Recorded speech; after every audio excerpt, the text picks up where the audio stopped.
Hello everyone, good morning. তো এখন time হয়েছে প্রায় 11টা মতো বাজে। আর দেখতেই পাচ্ছ, তোমাদের সঙ্গে একটুখানি গল্প করতে চলে এলাম।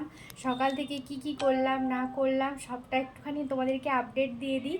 কারণ বড় ব্লগ তোমাদেরকে এডিট করে দিতে পারছি না, একটুখানি সমস্যার জন্য। তো এই আর কি। তো এখন রান্না বসাবো, ভাত বসিয়ে দিয়েছি, ভাত অলরেডি হয়েও এসছে। মেয়ে দিয়ে খেলা করছে, ওই দেখো। তো মেয়ে ওদিকে খেলা করছে। আর আমি আজকে কি কি রান্না করব সেটাও তোমাদেরকে বলে দেবো। এখনও আমার স্নান হয়নি, পুজো হয়নি। তো স্নান পুজো করব, মা বাড়িতে নেই, মা গেছে বাপের বাড়ি, আর আমার ননদের বাড়ি, দুটোই তো একই জায়গায়। তো সেখানেই গেছে, মা বাবা দুজনাই গেছে। তো অতটাও চাপ নেই রান্না বান্নার, আমরা সিম্পল টুকটাক করে খাবো আর কি।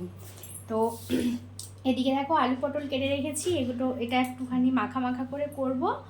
আর এদিকে মশলা, এই যে এতে মশলা আছে, মশলা বেটে নেবো। আর এই যে সমস্ত বাসন সকাল থেকে যা যা পড়েছিল সব কিছু ধুয়ে নিয়েছি।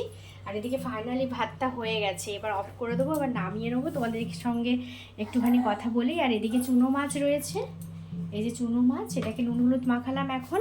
ওটাকে বেগুন দিয়ে, কোথায় গেল বেগুনটা, কোথায় রাখলাম, এই যে দেখো, এই যে বেগুন দিয়ে একটু ঝাল করব, সর্ষে বাটা দিয়ে বেগুন দিয়ে ঝাল করব। বলো।